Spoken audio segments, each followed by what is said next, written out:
ओम शांति। हमारी चंद्रिका दीदी जी और वेदांती दीदी जी हमारा बहुत समय से संबंध है, प्यार है, स्नेह है। तो बहुत मेरे को खुशी हो रही है कि मैं आई यहाँ पर महादेव नगर, क्योंकि जो लाइव प्रोग्राम चलते हैं ना यहाँ के, मुरली क्लास भी दीदी जी की सुनते हैं।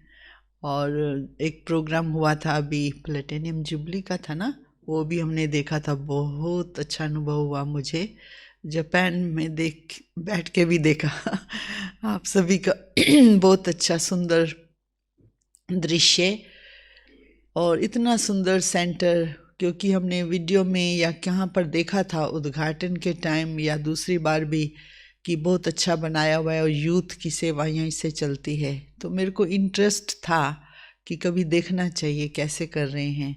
और ये बस भी आई थी एक बार मधुबन में, हम लोग स्वागत में थे वहाँ पर, और उनका भी अनुभव कल सुना था। बहुत अच्छी सेवाएं बाबा की यहाँ हो रही हैं।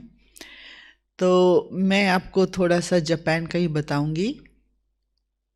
क्या है कि जापान में अर्थक्वेक बहुत आते हैं, आए दिन अर्थक्वेक आता है। अब नाश्ता कर रहे हो अर्थक्वेक आ गया, क्लास कर रहे हो अर्थक्वेक आ गया, बर्तन साफ कर रहे हो अर्थक्वेक आ गया तो एक्चुअली इन लोगों ने, वहाँ की गवर्नमेंट ने ऐसी टेक्नोलॉजी है अभी, वो पहले बता देते हैं। ये अच्छा है। तो टेक्नोलॉजी है अभी उनके पास जो पहले उनको डिटेक्ट करके बता देते हैं लेकिन जब आए अर्थक्वेक उस समय क्या करें। मेरे को तो 1995 का अनुभव है, 7.2 था, तो बहुत वो था इंटेंसिव। तो मैं जैसे बाबा के बच्चे हैं, सुबह स्नान कर लेते हैं, चाय पी लेते हैं, 5:45 मैं क्लासरूम में गई, मैंने म्यूज़िक बजाया, उसी समय अर्थक्वेक आ गया। वो टेप रिकॉर्डर ऊपर जाके लगा छत पे, इतना वो और वो जैसे झूले की तरह। तो लाइट्स तो ऑफ हो गई, वह कैंडल जल रही थी। 17 जनवरी थी, तो हमने ब्रह्मा भोजन किया था एक दिन पहले। तो मैंने कहा बाबा मैं पहले कैंडल बुझा दूँ, लेकिन मैं खड़े होके नहीं जा सकती थी, नहीं, घुटनों के बल जाना था धीरे धीरे फिर कैंडल बुझाई। फिर मैंने बाबा को कहा कि बाबा ये तो बहुत तेज गति का अर्थक्वेक है। तो वो होता है ना, ये चौखाट कहते हैं इसको, उसके नीचे जाके मैं खड़ी हो गई, बाबा को याद करने लगी और मैंने कहा जो होगा ठीक होगा। तो अपने मन को शांत रखा। तो उसके बाद मैं बाहर गई, कहीं आग जल रही थी, कहीं सड़कें है ना, गैस एक्सप्लोजन था, गैस थी, स्मेल थी, सैकड़ों लोग नाइट ड्रेस में बाहर थे, लेकिन बाबा के बच्चे पूरी यूनिफॉर्म, चाय पी के सब कुछ करके जैसे बाहर निकलते। तो उस समय मैंने देखा कि लोग जो है चिल्ला रहे थे, है ना, जैसे दुख था सबको। विंटर, बर्फ का टाइम, जनवरी मास है ना, विंटर होता है वहाँ, बर्फ पड़ती है। तो मैं भी कोट वोट डाल के, थोड़े पैसे डाल के, पासपोर्ट लेके, टिकट लेके मैं भी निकल गई मैंने कहा जो होगा देखेंगे। तो फिर मैं गई बाहर, तो एक छोटा सा बच्चा 1 महीने का, उसके माँ बाप सिंधी थे, कार में थे, रश्मि मैन मदद करो ना, जैसे बाबा कहते उस समय मदद करो, 10 येन दे दो, हाँ इसे 10 पैसे दे दो, फ़ोन करने हैं मम्मी को कि हम निकले हैं, बिना जूतों के कार में बैठे थे। तो मैंने उसको पैसे भी दिए, इसलिए मैंने पैसे डाले थे कभी किसी को काम आ जाए उस समय मदद करना, नहीं। तो मैंने भी फ़ोन कर दिया, और साका वगैरह में मैं ठीक हूँ, कुछ कोई फ़ोन करे तो बता देना। तो इस प्रकार से हमने देखा। फिर 70 लोग इंडियंस थे, उन्होंने कहा भाई आप हमको योग सिखा दो, क्योंकि आप तो इतनी शांत हो, आपको तो असर नहीं पड़ रहा, हम चिल्ला रहे हैं, दुखी हैं, डर में हैं, आप योग सिखाओ। रात के 12 बजे। मैंने कहा 16 साल हो गए मैं योग के लिए बोल रही हूँ, तुम सीखो तुमने सीखा नहीं, लेकिन आपने जो सीखा है उसका जो अनुभव किया वो इमर्ज करो। तो एक ने कहा मैंने गुरु पुराण किया है, मेरे को पता ही नहीं क्या करना है, अभी पढ़ा था, प्रैक्टिस नहीं की। दूसरे का मैं साईं बाबा में प्रैक्टिस नहीं की कुछ। तो फिर मैंने कहा देखो प्रैक्टिस से ही परफेक्शन आती है। तो मैंने कराया योग, थोड़ा बहुत, क्योंकि उस समय मन स्थिर करने के लिए। तो उस समय ये थी। और दूसरी थी, मैं उस समय, हमारी सिस्टर एक थी, वो मधुबन आई हुई थी, तो मैं उस दिन अकेली थी। तो फिर बाबा मदद करते हैं ना, तो मैंने कहा बाबा मुझे परसों जाना है फिलीपींस, तो मैं क्या करूं? तो बाबा ने कहा ठीक है, टिकट लग सब संभालो। एक एक जोड़ा, बस एक छोटा सा बैग लिया था, कुछ भी नहीं ले जा सकते उस समय, है ना, क्योंकि चीज़ें कोई मतलब नहीं रखती, इतना संग्रह करो कोई मतलब नहीं रखता। उस समय एक ही थॉट होता है, लाइफ ठीक हो। और मैं बस एक छोटा सा बैग लेके जाना है मेरे को, तो जाना है बाबा, किसी को टच करो तो मेरे को एयरपोर्ट तक पहुंचाए। मैंने बाबा को बोला। तो क्योंकि उस समय बड़ा मुश्किल था ना, हजारों लोग सड़क पर हैं, गाड़ियां सड़क पर। तो मैंने कहा बाबा देखो। तो फिर एक भाई आया, तो वो दरवाज़ा खड़काया, कहते सिस्टर हमको प्रेरणा आ रही है कि आपको ले चलना है अपने साथ। तो मैंने कहा आप लोग कहाँ जा रहे हो सारे इंडियंस? तो कहते हम लोग सब ओसाका होटल में जा रहे हैं, आप फिक्र नहीं करो, आप भी हमारे साथ रहो होटल में, फिर आप दूसरे दिन चले जाना प्लेन पकड़ के। मैंने कहा ठीक है। देखो बाबा कैसे, अच्छा ये लोग ब्राह्मण नहीं है, तो बाबा कहते जिसकी भी आप सेवा कर रहे हो ना, चाहे भगत भी हो, वो भी आपको सहयोग देगा। मैंने मनोहर दादी से पूछा था, मैंने कहा उस समय तो जापान के सारे ब्राह्मण अपने घरों में थे फैमिली के साथ, तो फिर ये एक व्यक्ति आया था, तो उसने दरवाज़ा कैसे कैसे उसको हो गया? कहा ये भगत होते हैं, इसलिए बाबा कहते हैं जो भी सेवा करते हैं ना वो व्यर्थ नहीं जाती है, वो सहयोग के रूप में भी आती है, स्नेह के रूप में भी आती है, धन से भी सहयोग करेंगे। तो उसने कहा हम आपका होटल बुक कर रहे हैं, हम लोग 70 लोग जा रहे हैं, आपकी जगह भी हो गई कार में। मैंने कहा ये सारा प्लान करके आया है तो जाना ही चाहिए। फिर मैं भी नीचे गई, वो छोटी सी थैली उठा के हम लोग ओसाका गए थे। लेकिन मेन बात ये थी, पानी नहीं पिया था, क्योंकि पानी हम लोगों ने जमा करके नहीं रखा था इमरजेंसी का। तो दूध था, पानी नहीं था। चाय तो पीते थे ना। तो फिर मेरे को इतनी प्यास लग रही थी, वो बहुत कठिन था काम पानी का। तो 17 जनवरी ये सारा हो रहा है और 10 घंटे लगे पहुंचने में, वैसे 45 मिनट में इंसान पहुंच जाए। तो एक कार नहीं, जैसे हाँ ट्रैफिक, चलो कैसे भी पहुंचे। मेरे को रियलाइज़ हुआ पानी का, जाते ही मैंने तो होटल में वहाँ पहले पानी मांगा, पिया। फिर उसके बाद तो अभी हम लोग अर्थक्वेक की पूरी तैयारी रखते हैं, सूटकेस, बिस्किट, ये सब कुछ है ना, जो होता है ना वहाँ का चावल वगैरह जो जल्दी तैयार हो जाए, ऐसी चीज़ें उन्होंने बनाई हुई हैं। और 5 साल का पानी भी बनाया हुआ है, 5 साल तक ठीक रहे, वो हमने बॉक्सेस अभी रख दिए, क्योंकि उसके बाद सबको अनुभव हो गया पानी जरूरी है, और कुछ मिले ना मिले। तो इस प्रकार मैंने देखा कि वहाँ पर अर्थक्वेक तो आते हैं, सुनामी जानते हैं जो पानी से, हाँ। और तीसरा मैंने जो पार किए हैं 2, एक था मैंने वो जो होता है ना हवा, आंधी तूफान, वो मैंने पार किया, और अर्थक्वेक पार किया। बरसात तो बहुत बार पार की होगी फिलीपींस में, फ्लड्स। तो प्रकृति, जैसे बाबा कह रहा है, अपने मन को स्थिर रखना बहुत बहुत बहुत ज़रूरी है, नहीं तो मिस्टेक्स हो सकती हैं। मिस्टेक के कारण हम बाहर चले जाएं, फिर मतलब कुछ डैमेज हो सकता है। तो ये मैंने देखा है कि प्रकृति की हलचल तो होती है और ज़बरदस्त होती है, हालांकि इतनी प्रिकॉशंस लेते हैं, फिर भी मन की स्थिरता, ये अभ्यास बहुत ज़रूरी है। तो थोड़ा सा मैं एक और अनुभव बताती हूँ, क्योंकि ये जो अर्थक्वेक वगैरह होते हैं उसमें हम सेवा कैसे करते हैं, जैसे भारत में भी करते हैं ना, हम लोग सूप बना के देते हैं, ब्लैंकेट्स बांटते हैं। दूसरा, कैसे हम डर को जीते उसके लिए वर्कशॉप्स कराते हैं, डर जाते हैं ना लोग, तो उसके लिए हम वर्कशॉप कराए थे कि कैसे अपने डर को जीतें। और दूसरा जो है कि रोज़ की तैयारी रखनी पड़ती है वहाँ अर्थक्वेक की।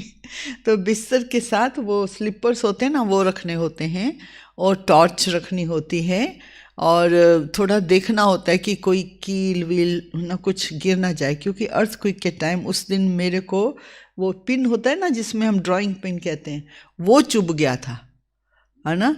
तो मेरे को भी याद आया कि उस समय मेरे को बड़ा मुश्किल पड़ा था। क्योंकि हम लोग न्यूज़ लेटर लगा देते हैं, पिन लगा देते हैं, तो अर्थक्वेक आता है तो गिर जाती है ना ये चीज़ें, ये बल्ब वगैरह टूट सकते हैं। तो इसलिए उन्होंने हम लोगों को ट्रेन किया हुआ है। तो वहाँ पर स्कूलों में ट्रेनिंग होती है पहले दिन, अर्थक्वेक ट्रेनिंग। तो बैक पैक सबका तैयार रहता है। ये सबको ज़रूरी है वहाँ पर करना, तैयारी करना, मतलब तैयार रहो, कुछ भी हो सकता है। तो बाबा भी यही कह रहे हैं ना, तैयार रहो। एक है शारीरिक रूप से तैयार रहो, दूसरा है मन से तैयार रहो। कोई भी विस्तार हमारी बुद्धि में ना हो, इतना जल्दी निकलना पड़े तो निकलो। मन में कोई भी, मैंने देखा कितने लोग चीज़ें इतनी इकट्ठी करते हैं, जूते इकट्ठे करते हैं, कपड़े कोई भी कनेक्शन नहीं है उस समय, वो सारे ऐसे गिरे पड़े होते हैं, कोई नहीं उठाता। कई अमीर लोग, इतना सामान क्रिस्टल के सब टूट गए, कोई काम नहीं आता। तो संग्रह नहीं करना है और क्लैरिटी मन की रखनी है, और कम्युनिकेशन बाबा के साथ बहुत क्लियर रहे, तब भी जाकर के हम ऐसी बहुत भारी प्रकृति की जो आपदाएं हैं उनको पार कर सकते हैं। अभी तो कोरोना तो सभी ने पार किया है, सभी ने पार किया ना। तो ये अर्थक्वेक है, फिर कभी कुछ है, कभी कुछ है। बाबा तो कहते हैं 5 तत्व भी हैं।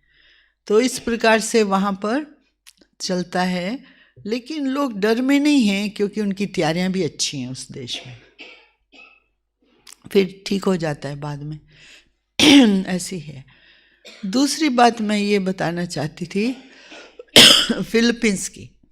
फिलीपींस में वो फ्लड्स बहुत आते हैं, गरीब देश है, धार्मिक देश है, और कैथलिक हैं, जनसंख्या बहुत है।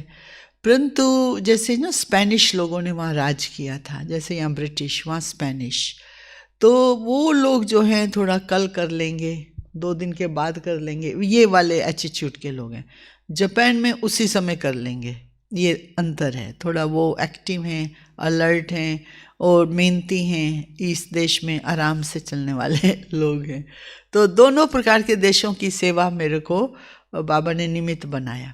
तो दादी जानकी ने भेजा था वहाँ पर, और मैं पहले लंदन गई थी, फिर न्यूयॉर्क, फिर ऑस्ट्रेलिया, फिर न्यूजीलैंड। तो फिर दादी ने कहा देखो अभी आपको कॉन्फिडेंस हो गया है, सेंटर खोलो। तो फिर जापान में जाकर हम कैसे खोलें सेंटर, दादी से पूछते थे। दादी कहती थी भाषण करो, तो हम लोग फिर कहते थे सबको कि हम भाषण कर सकते हैं, राजयोग सिखा सकते हैं। तो गुरुद्वारे मंदिर में हमको निमंत्रण मिल जाता था। फिर उसके बाद कहाँ जाओ, तो फिर हम उनको कहते थे हम रह भी सकते हैं। तो विश्व किशोर दादा है ना, उनकी जो लौकिक पत्नी थी संतरी दादी, उनका भाई वहाँ था। तो उन्होंने कहा ठीक है आप हमारे घर में रहो। तो भाषण के बाद हम वहाँ रहते थे 7-7 दिन। फिर ब्राह्मण निकालते थे, खाना भी बनाते थे। नहीं, शुरू शुरू में ऐसे थी सेवा। फिर बाबा के सेंटर खुलते थे। इस प्रकार से शुरू में कुछ नहीं है, फिर आपको बाबा का ज्ञान दे करके, कॉन्फिडेंस रख करके, उनको अनुभव करा के बाबा का, उनके द्वारा सेवा। बाकी ये जापानीज लोगों की सेवा, जापानीज लोगों की सेवा योग से है, वाइब्रेशन से। वो जब तक नहीं आपको एक्सेप्ट करेंगे, जब तक देखेंगे नहीं जो आप बोल रहे हो वो अनुभव में ला रहे हो, मतलब प्रत्यक्ष आपके जीवन में नजर आना चाहिए। तो वैसे वहाँ पर चित्र नहीं लगा सकते, क्योंकि वहाँ के बुद्धिस्ट लोग हैं, संविधान में उनका लिखा हुआ है कि आप प्रोपोगंडा नहीं करो। तो आपके जीवन से ही आपको उनको अनुभव कराना है, और सेंटर का वातावरण स्वच्छ रखना है, शुद्ध रखना है, ताकि वो योग में बैठें तो उनका मन में कोई व्यर्थ विचार ना आए, नेगेटिव नहीं आए, और फील करें शांति का। तो वहाँ पर योग के प्रोग्राम्स काफ़ी रखते हैं हम, मेडिटेशन, लेकिन लेक्चर्स भी हैं। कोरोना के टाइम बहुत सारे ऑनलाइन प्रोग्राम्स किए हैं जापानियों के लिए, तो काफ़ी अच्छा रिजल्ट मिला था।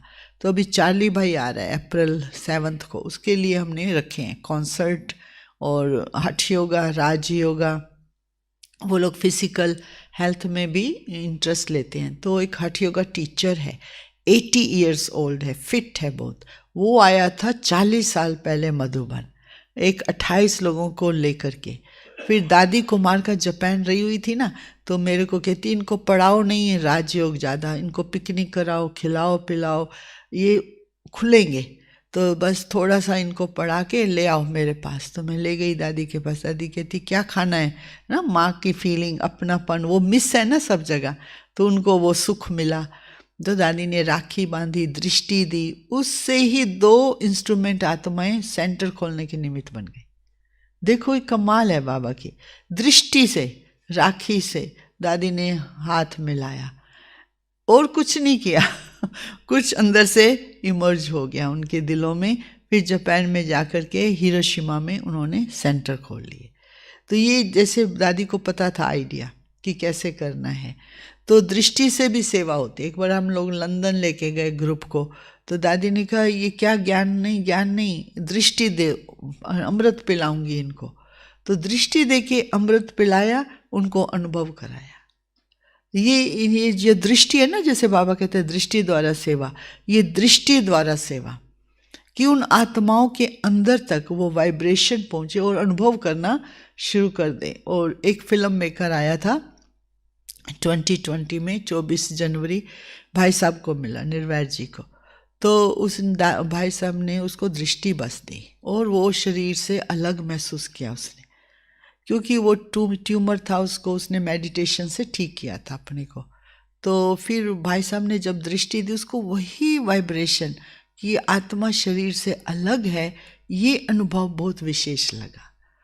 जैसे बाबा कहते हैं ना, असली ज्ञान जो है, निजी ज्ञान जो है, वो अनुभव कराओ। तो ये दृष्टि से बहुत काम होते हैं, क्योंकि वहाँ पर ट्रेनिंग है कि आप जो सोच रहे हो वो पिकअप करते हैं ये लोग।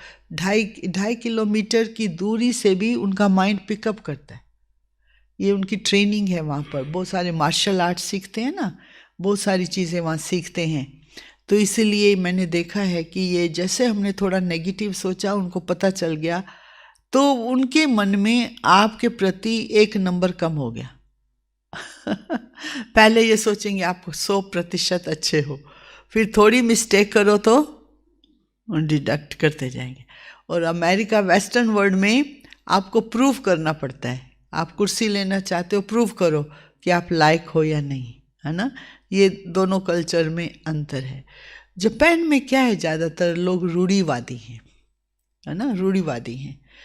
धन है वहाँ पर, लेकिन संकुचित विचारधारा के लोग हैं, है ना। जहाँ बैठे हैं वहीं बैठे हैं, जो करना है वही करना है। उनका जो लिखा पड़ा है, भौतिकवादिता में तो बहुत आगे है वो देश। भौतिक चीज़ें होती है ना, मेटीरियलिस्टिक लाइफ हाईएस्ट लेवल तक पहुँचे हुए हैं, लेकिन अभी रियलाइज़ कर रहे हैं कि ये सब कुछ होते हुए भी अंदर की खुशी नहीं है।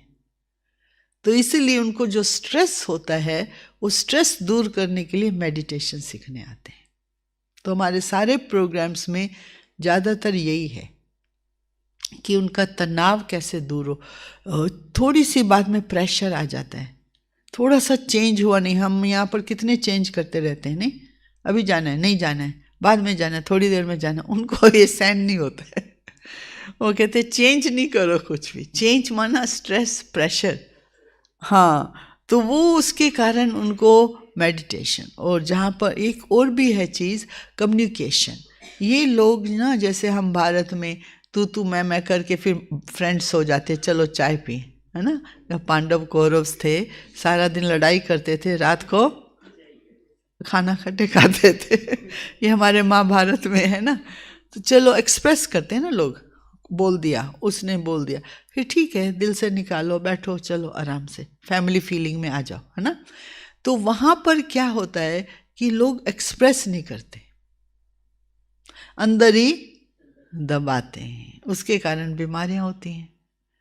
तो ये भी हम उनको सिखाते हैं, कम्युनिकेशन स्किल्स, कैसे आप अपने ढंग से अपने को एक्सप्रेस करो। क्योंकि यदि ये नहीं एक्सप्रेस करें तो बहुत दिनों के बाद, 1 महीने 2 महीने के बाद बर्स्ट कर देते हैं। वो तो नुकसानकारी है ना, डैमेज हो जाएगा, है ना। तो इनका जो 2nd वर्ल्ड वॉर हुआ था ना, द्वितीय विश्व महायुद्ध, तो उस समय इन्होंने हार खाई थी। वो इसलिए क्योंकि इनका जो माइंड है ना, एक तरफ जा रहा था, है ना। फिलीपींस, कोरिया, इन चाइना, इन सभी देशों में इन्होंने राज किया। 50 साल तो किया ही होगा। हम लोग, मैं और दादी जान के एक बार चाइना गए थे, तो ना एक भाई ने कहा, चाइनीज़ भाई ने, दादी आप क्षमा की बातें करते हो, क्षमा की बातें करते हो, तो उन्होंने तो हमारे देश में कितने लोगों को मारा, तो आप कहते हो हम उनको क्षमा कर दें। तो दादी कहती मैं तो भाई इन बातों के लिए नहीं आई हूँ कौन किसने क्या किया, लेकिन एक क्षमा गुण है उस पर मैं समझाने आई हूँ, क्योंकि हम तो इन बातों में नहीं जाते कोई किसने क्या किया है। लेकिन मैं ये कह रही हूँ कि उस समय जो इनको वो था ना, द्वितीय महाविश्व युद्ध में ये लोग हार गए थे, तो बम पड़ा था ना हिरोशिमा में, तो उसके बाद इन्होंने भगवान में विश्वास खो दिया। तो फिर से भगवान में विश्वास लाने के लिए, जैसे बाबा कहते हैं ना, दृष्टि से सेवा, वृत्ति से सेवा, अपने जीवन के एग्जाम्पल द्वारा सेवा, शुद्ध सोचने की सेवा, ये बहुत ज़रूरी है। वहाँ पर लोग कम बोलते हैं, वहाँ पर रिजर्व रहते हैं, एक्यूरेट हैं, मेहनती हैं, तो उनको हम अप्रिशिएट भी करते हैं। तो इस प्रकार से हमारी सेवा अंदर की है, सूक्ष्म सेवा है ये। और फिर साथ साथ में एक ये भी बात है कि जैसे हिरोशिमा में बम पड़ा था, अभी तो ठीक है, वहाँ पर बिल्कुल ठीक है, लगता ही नहीं बम पड़ा था वहाँ पर, नागासाकी में भी। तो वहाँ पर हमारी सेवाएं कॉलेज में चलती हैं। तो एक प्रोफेसर है, तो वो आई थी मधुबन में कॉल ऑफ टाइम में, तो वो अच्छी प्रोफेसर है, हाई क्लास प्रोफेसर, तो उसने इनवाइट किया था 1 साल पूरा क्लासेस कराने के लिए स्टूडेंट्स को। तो वो भी अच्छी सेवा रही उसके द्वारा, बहुत अच्छी सेवा रही। और भी कुछ वीआईपीस की सेवा रही। कोरोना टाइम में हम लोगों ने ऑनलाइन से काफ़ी सेवाएं दी थी, उससे काफ़ी अच्छा। अभी चार्ली भाई जा रहे हैं ना, तो सब जो भी हुआ कोरोना टाइम में सेवा, उसको हम जैसे फेस टू फेस ला रहे हैं, तो एक दूसरे को मिल सकते हैं, देख सकते हैं, अनुभव और भी ज़्यादा करा सकते हैं। इस प्रकार की सेवाएं हैं। तो अभी मैं आपको बताती हूँ बाबा की बातें, मुरली। तो वहाँ पर हम लोग क्या क्या करते हैं, वहाँ पर भी जैसे हम यहाँ भारत में करते हैं, अमृत वेला भट्टियाँ उनको बहुत पसंद आती हैं, योग भट्टी। तो ज्ञान में थोड़ा सा धीरे धीरे हैं, बहुत बहुत है ना, स्लोली समझते हैं, बहुत दूर की चीज़ है ज्ञान उनके लिए, ये देवता घराना। लेकिन जो ब्राह्मण आत्माएं हैं वो तो निकल आती हैं, सात्विक भोजन खाते हैं, ब्रह्मचर्य में रहते हैं, रोज़ बाबा की मुरली सुनते हैं, परिवर्तन हो जाता है ना, जैसे बाबा कहते हैं, जो देवता घराने की। लेकिन जो बाहर के जो मैसेज लेने वाली आत्माएं हैं वो खाली मैसेज ही लेती हैं फिर। तो अभी हम लोगों ने टोक्यो में अपना बाबा का घर भी लिया है, और साथ में एक छोटा सा रिट्रीट सेंटर बनाते हैं। एक जगह है स्कूबा, वहाँ पर सारे साइंटिस्ट रहते हैं, टोक्यो से 40 मिनट दूर है, और कोई बिजनेस नहीं, खाली scientist, research centre, underground scientist बैठे हैं। ये विमान, ये सब, वो सब जैसे होता है ना, रिसर्च करते हैं। तो अपना एक छोटा सा भाई है 13 साल का, उसकी माँ जापानीज़ है, बाप चाइनीज़ है, तो वो है म्यूजिशियंस। तो वो उसका बेटा पहले म्यूजिशियन बनना चाहता, अभी कहते मैं साइंटिस्ट बनूं। हमने कहा क्यों? कहते जो बाबा कहते हैं ना विमान, वो मेरे को समझना है कि कैसे हमारे थॉट से विमान चलेंगे, खड़े होंगे विमान उठ जाएगा थॉट से मुझे यहाँ जाना है, वहाँ विमान चलने लगेगा, ये कैसे होगा? वो सारे समझने के लिए वो साइंटिस्ट बनना चाहता है। आप देखो बाबा पहले से ही तैयारी करा रहे हैं, नहीं फ्यूचर की, है या नहीं? हम लोग तो चलो ब्राह्मण जितनी कैपेसिटी है शरीर की करेंगे सेवा, डायरेक्ट क्रिएशन है भगवान की परिवर्तन के कार्य में, लेकिन बाबा बहुत काम कराता है। 99% तो बाबा ही करा रहा है, कहाँ जहाँ तहाँ किसी को टच करके, बच्चों को भी टच करके नया कुछ रिसर्च करो। तुमने देखा है कि उसको कैसे ये इंटरेस्ट आया? क्योंकि मुरली में आता है। तो वो ब्राह्मण है ना, 7 साल का था तब से ब्राह्मण बन गया, अभी 13-14 साल का है। तो उसने सारा शिफ्ट किया, म्यूजिशियन के बदले साइंटिस्ट बनना है। तो उनके माँ बाप टोक्यो से फिर वहाँ शिफ्ट हुए, घर लिया, अभी सेवा कर रहे हैं गीता पाठशाला। फिर ये साइंटिस्ट बन रहे हैं, ठीक है। फिर तीसरा वहाँ पर रिट्रीट सेंटर के लिए जगह ले ली, जगह ले ली, हमने कहा कि चलो ये साइंटिस्ट लोग हैं, इनको बुलाएंगे है ना, 15-20 लोगों को बुला करके उनको अनुभव कराएंगे, क्योंकि अनुभव बहुत ज़रूरी है ना। तो वो बहुत शांति वाली जगह जहाँ पर लोग आए, अनुभव करके जाएं बाबा का। तो प्रैक्टिकल ऐसा वातावरण, ऐसा वाइब्रेशन, इस लेकिन जापानीज स्टाइल, क्योंकि जो हम लोग इंडिया की चीज़ है उनके ही पैकेजिंग में देते हैं ना, तो उनको पसंद आता है। मान लो हम यहाँ चाय की पत्ती ना 60 रुपए की, हाँ, एक पैकेट में ले जाते हैं, ऐसे सीधा दे दें नहीं लेंगे, लेकिन उनका ही लिफाफा हो, उनकी ही सुंदर चीज़ कोई है ना, पैकेजिंग हो और उसमें डालें और ज़्यादा पैसा लें तो ले लेंगे क्योंकि उनके माइंड में है, तसल्ली रहती है ना, उनकी पैकेजिंग, तो उनको तसल्ली है, ठीक चीज़ दे रहे, एक्यूरेट है, कोई डाउट नहीं आता। तो हर एक चीज़ उनकी ही, हाँ, पैकेजिंग में बना करके उनको देनी है, भले महंगी बेचो, है ना। कितने इंडियंस के स्टोर्स हैं, सब वो चीज़ें सीधी इंडियन वाले तो ले लेते हैं, हम लोग तो जाके ले लेते हैं, लेकिन इन लोगों के लिए वो छोटे छोटे चाय की पत्ती के पैकेट, वो छोटी छोटी चीज़ें, लेकिन उनकी पैकेजिंग में, क्योंकि चाय तो वहाँ भी पीते हैं ना, इनको पसंद होती है इंडिया की चाय, तो उनकी पैकेजिंग में ही बना करके उनको देना है, तो उनके मन में डाउट नहीं आता है। तो इसीलिए ये जो बाबा का ज्ञान है ना, उनकी ही भाषा में, उनके ही कल्चर में, उनकी ही ना क्यूट चीज़ें बना करके, सुंदर सुंदर बना के, बाबा के ज्ञान को सुंदर रूप से छोटे छोटे ब्लेसिंग बना के, या उनके ही एग्जाम्पल दे के, साइंस के, भक्ति के, जो भी बुद्धिस्ट भक्ति भी है ना, वहाँ पर कितनी भक्ति है वहाँ तो बुद्धा की, जैसे हिंदुइज्म में कितना विस्तार, वहाँ भी तो विस्तार है ना, बहुत ज़बरदस्त है। बुद्धा की एक बहुत बड़ी मूर्ति भी है, लेकिन वहाँ के लोग 1 जनवरी से 5 जनवरी तक सब रीति रिवाज बुद्धा के करते हैं। न्यू ईयर भगवान से मनोकामनाएं पूर्ण करने के लिए प्रार्थना करते हैं, लेकिन भगवान क्या है, कौन है, वो नहीं, लेकिन यूनिवर्स है, प्रकृति है, पूर्वजों की वहाँ पर पूजा करते हैं। हमारे में श्राद्ध होते हैं 15 दिन, उनके भी 15 दिन अबोन होते हैं, पूर्वजों की वो भी पूजा करते हैं बुद्धिस्ट ढंग से। साथ में ये शिंतो होता है डोरवे टू गॉड, तो वहाँ पर एक इनकॉर्पोरियल, जैसे शिव बाबा हमारा निराकार है, तो वहाँ पर भी उनका एक निराकार की एक चित्र होता है, तो उसके सामने बैठ के शांति का अनुभव करते हैं, तो निर्वाण धाम तक पहुंच जाते हैं ये लोग।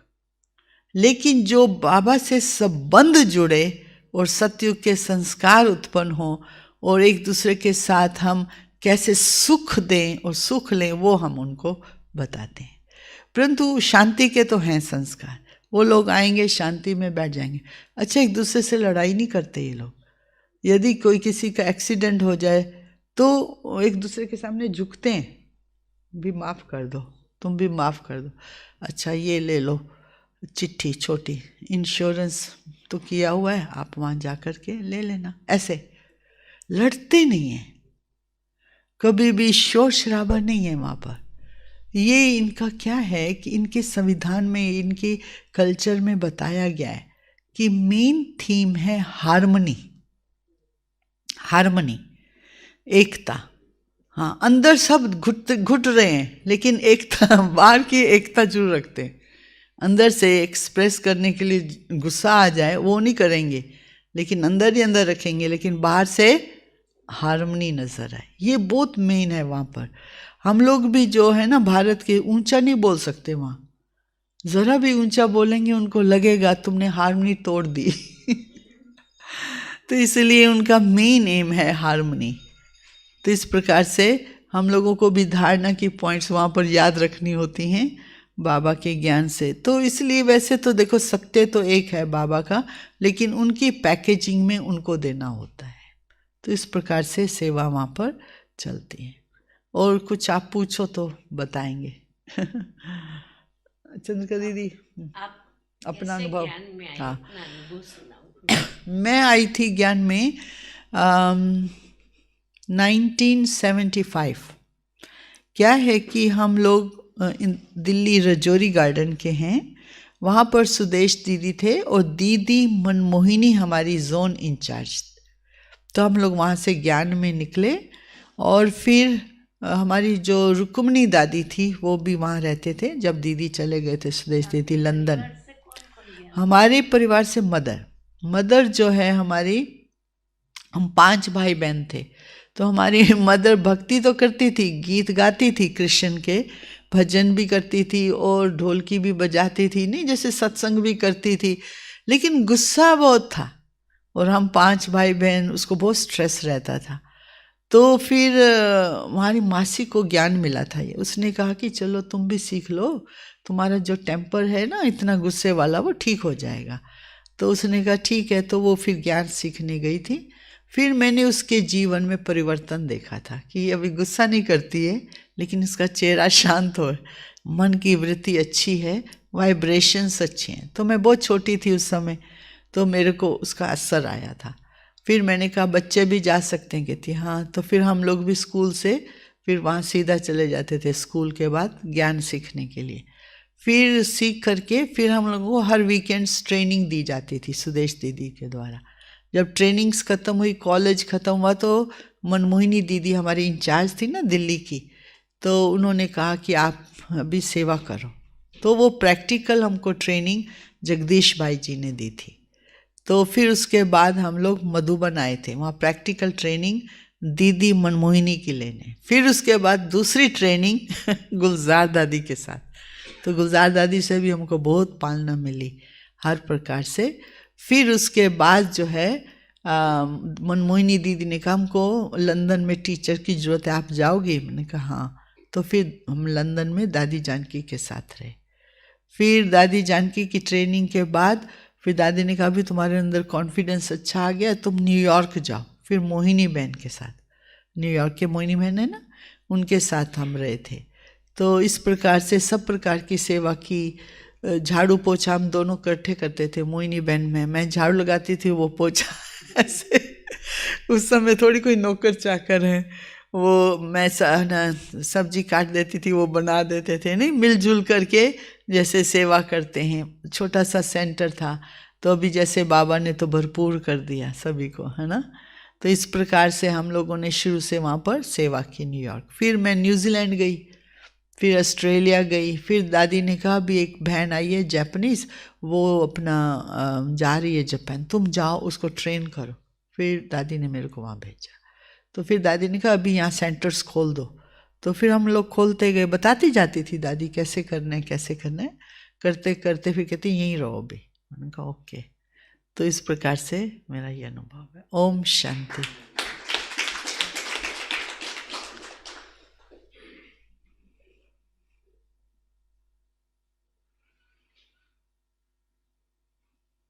बाबा को याद करेंगे 2 मिनट।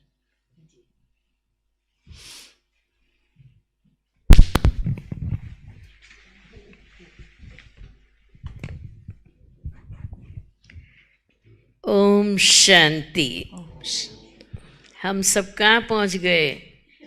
जापान पहुँच गए न। अर्थक्वेक का अनुभव भी कर लिया, बिस्तर बोरी तैयार क्योंकि आना तो है, इसलिए आपका अनुभव हमको काम आ जाएगा। हाँ देखो, ये भी हम सभी का बहुत सौभाग्य है कि आप आए। और कल यहाँ पर जापानीज़ का कोई प्रोग्राम था, हमारे मुकेश भाई पटेल ने अरेंज किया था, तो वहाँ के बड़े लोगों को संपर्क हो जाए इसलिए विशेष इनवाइट किया था। और आप कितने लाइट हैं, आप आ भी गए और पहुँच भी गए। कल हम मिल के आए तो बहुत अच्छा है। देखो बाबा के एक एक रतन को हम देखते हैं कि कैसे भगवान काम कराते। अब हमारे लिए तो गुप्त रूप में जापान के महाराजा, हाँ भविष्य में तो जापान नहीं रहेगा, लेकिन अभी तो जापान के महाराजा हैं। तो हम बहुत बहुत दिल से आपका अभिनंदन करते, धन्यवाद करते।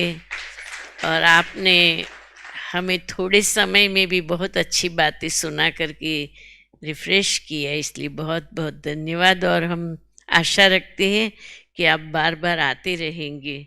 जाते आते हमें याद करते रहेंगे। ओम शांति। योग के बाद दीदी से आप सब टोली भी लेंगे, दृष्टि और टोली।